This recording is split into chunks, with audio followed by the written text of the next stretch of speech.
Crime time में जो खबर मैं आपको बताने जा रहा हूं वो आपके रोंगटे खड़े कर देगी। मामला मध्य प्रदेश के कटनी का है, जहां दिन दहाड़े एक बीजेपी नेता की गोली मारकर हत्या कर दी जाती है। सड़क पर चलते चलते बीजेपी नेता को घेरा जाता है और उसे मौत की घाट उतार दिया जाता है। आखिर इसके पीछे की वजह क्या है जो बीजेपी नेता की सरेराह हत्या कर दी जाती है? क्या ये कोई राजनीतिक रंजिश थी या फिर इसके पीछे वजह कुछ और थी?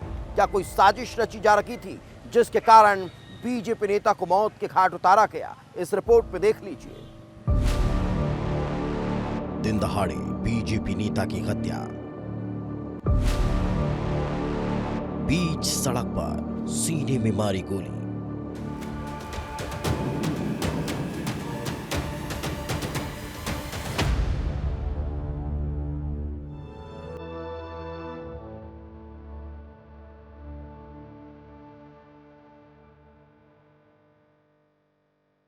कटनी का कैमोर शहर 28 अक्टूबर की सुबह करीब 11 बज रहे थे।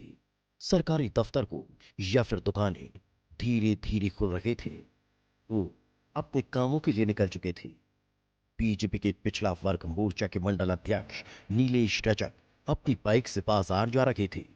नीलेश रजक अपनी धुन में बाइक चला रहे थे, तभी पीछे की एक बाइक पर 2 नकाबपोश आ रहे थे। नीलेश को अंदाजा नहीं था कि नकाबपोश बदमाश किसी खतरनाक इरादे से उसका पीछा कर रहे हैं।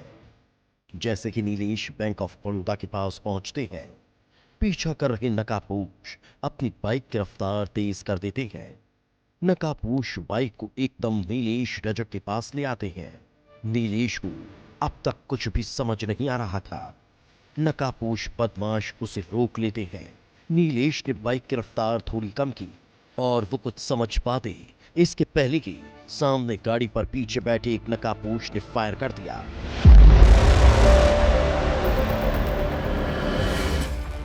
गोली इतने नजदीक से मारी गई कि सीधे नीलेश के सीने में जा धंसी। नीलेश की गाड़ी अनबैलेंस हो जाती है और देखते ही देखते नीलेश गाड़ी समेत सड़क पर गिर जाते हैं और हर तरफ खून ही खून बिखर जाता है।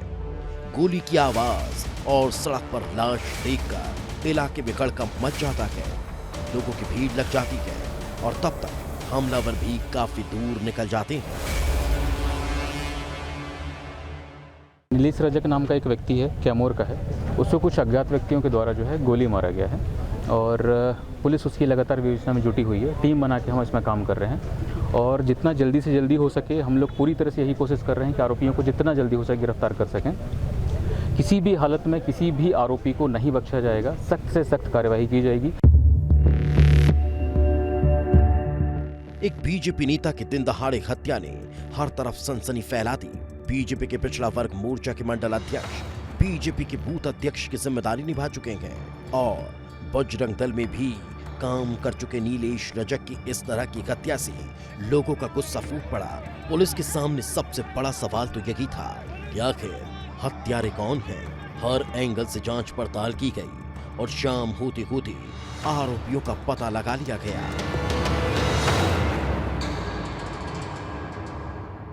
कैमूर थाना क्षेत्र में आज दिनांक को कैमूर रेस्ट हाउस के सामने एक घटनाक्रम हुआ है जिसमें एक नीलेश रजक नाम का व्यक्ति है जिसके ऊपर 2 अज्ञात व्यक्तियों के द्वारा गोली चला करके उसकी हत्या कर दी गई है, जिस पर से पुलिस ने तत्काल त्वरित कार्रवाई करते हुए मुकदमा पंजीबद्ध किया है। इसमें लगातार हमारी टीमें प्रयास कर रही हैं। इसमें जो आरोपी हैं वो चिन्हित कर लिए गए हैं। उन आरोपियों की गिरफ्तारी के प्रयास जारी हैं। जल्द से उनकी गिरफ्तारी की जाएगी। आरोपियों की पहचान कर पुलिस उनकी तलाश में जुट जाती है। कहानी में नया मोड़ आ जाता है। पुलिस को सूचना मिलती है कि हत्याकांड में शामिल प्रिंस जोसेफ नाम के आरोपी के पिता ने सुसाइड कर लिया।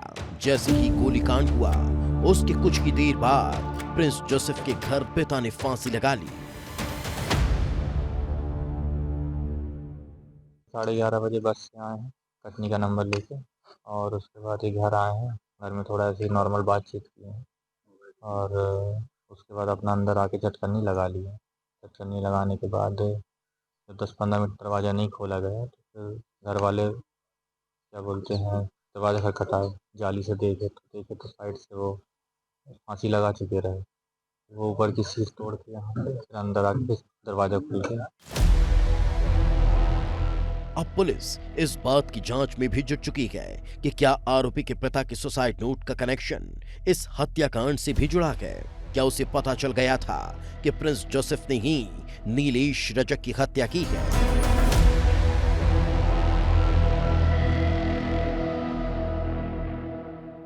जो आरोपी हैं उनमें से एक आरोपी प्रिंस जो है उसके पिता के द्वारा आत्महत्या कर ली गई है आज, तो उसके भी शव पंचायतनामा करा के आगे वैधानिक कार्रवाई कराई जा रही है। और पुलिस लगातार प्रयास कर रही है कि जो यहाँ पर जितने भी आरोपी हैं ऐसे जो इन लोगों ने संलिप्त हैं, जो संरक्षण दिए हुए, उनके विरुद्ध में वैधानिक कार्रवाई सख्त की जाएगी। इधर आरोपियों की तलाश भी तेज हो रही थी, तभी रात को करीब 2 बजे सूचना मिलती है कि कैमूर हत्याकांड के आरोपी अकरम खान और प्रिंस जोसेफ कजरवारा गांव के पास देखे गए। पुलिस दोनों की घेराबंदी कर लेती है। दोनों आरोपी गिर चुके थे, भागने का मौका नहीं था, लिहाजा उन्होंने पुलिस पर फायरिंग शुरू कर दी। पुलिस ने भी जवाब में 4 राउंड फायर किए। आरोपियों के हाथ और पैर में गोली लगी। इसके बाद दोनों को गिरफ्तार कर लिया गया। कटनी में दिन दहाड़े एक बजरंग दल के नेता की गोली मारकर हत्या कर दी जाती है और अपराधी शातिराना अंदाज में भागने की कोशिश करते हैं, लेकिन कटनी पुलिस ने शातिर अपराधियों को न केवल पकड़ा बल्कि उनका शॉट एनकाउंटर भी किया, क्योंकि अपराधी बेहद शातिर थे और वो पुलिस पर भी फायरिंग करने लगे थे। घायल आरोपियों को इलाज के लिए अस्पताल में भर्ती करवाया गया। इधर नीलेश रजक की पत्नी ने थाने पहुंचकर एफआईआर दर्ज कराई। नीरज उर्फ नीलू की पत्नी कैमूर थाने पहुंची हुई है एफआईआर दर्ज कराने। ये आप देख सकते हैं कि ये कैमूर थाना है और यहाँ पर बड़ी संख्या पर पुलिसकर्मी जो हैं वे यहाँ पर पहुंची हुई हैं और बड़ी संख्या पर पुलिसकर्मियों की मौजूदगी पर यहाँ पर नीरज उर्फ नीलू की जो पत्नी है वह पहुंची हुई हैं और यहाँ पर एफआईआर करा रही हैं। हम आपको तस्वीरें दिखाएंगे कि आप तस्वीरें देख सकते हैं कि यहाँ पर वह परिवार वालों के साथ जो है पहुंचकर एफआईआर दर्ज कराते हुए दिखाई दे रही हैं और अभी तक पोस्टमार्टम जो है होने के बाद शव घर नहीं पहुंचा है। नीलेश रजक की पत्नी ने कहा कि उनके पति कट्टर हिंदू थे, गौ हत्या, लव जिहाद और धर्मांतरण के खिलाफ आवाज उठाते थे और ये इसी का नतीजा है। कारण क्योंकि मेरे पति ना गौरक्षक अध्यक्ष संरक्षक थे, मानव तस्करी और गौरक्षक धर्मांतरण को रोकते थे। हिंदू थे, कट्टर हिंदू थे मेरे पति, कट्टर हिंदू। हम कट्टर हिंदू की पत्नी है सर, इसलिए हमको नतीजा मिला ये। अभी पुलिस ने कुछ कार्रवाई की है कि नहीं? क्या कुछ नहीं की। नीलेश रजक लगातार लव जिहाद और धर्मांतरण के खिलाफ आवाज बुलंद कर रहे थे और आशंका जताई जा रही थी कि इसी के चलते उनकी हत्या की गई। विजय राघवगढ़ से विधायक संजय पाठक ने बताया कि 1.5 महीने पहले स्कूल की एक छात्रा ने शिकायत की थी कि कोई मुस्लिम लड़का उसके साथ छेड़खानी करता है। नीलेश रजक तत्काल मौके पर पहुंचे, उस लड़के को समझाया। मामला मारपीट में बदल गया। मामला थाने भी पहुंचा, जहां अकरम नाम के लड़के ने सरेआम बीच चौराहे पर गोली मारने की धमकी दी थी और ऐसा ही हुआ।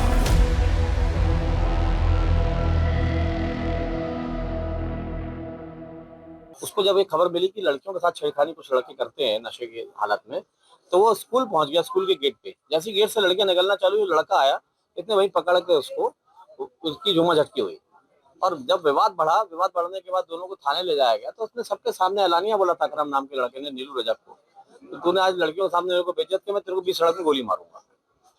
और देखिए घटना हो गई। अगर समय रहते पुलिस ने ऐसी धमकी देने वाले को उसी समय एनएसए लगा के जेल में डाल दिया होता तो शायद आज नीलू रजक, जिसकी एक 4 साल की बिटिया है और 11-12 साल का बेटा है, घर में बूढ़ी माँ है जो बिस्तर में पड़ी हुई है, कोई करने वाला नहीं, आज वो लड़का जीवित होता, उसका परिवार चल रहा होता। नीलेश रजक के हत्यारे अब पुलिस की गिरफ्त में हैं, लेकिन दिन दहाड़े एक बीजेपी नेता की बीच सड़क पर हत्या ने पुलिस की कार्यप्रणाली पर ही सवाल खड़े कर दिए। सवाल इसलिए भी है क्योंकि आरोपी ने सरेआम बीच सड़क पर गोली मारने की धमकी दी थी। अगर उस वक्त ही पुलिस कदम उठाती तो शायद नीलेश रजक आज जिंदा होते। सवाल अब यही है कि क्या ये पुलिस की नाकामी है या फिर बदमाशों के बुलंद होते हुए हौसले की कहानी। विस्तार न्यूज के लिए यश खरे और दुर्गेश साहू की रिपोर्ट।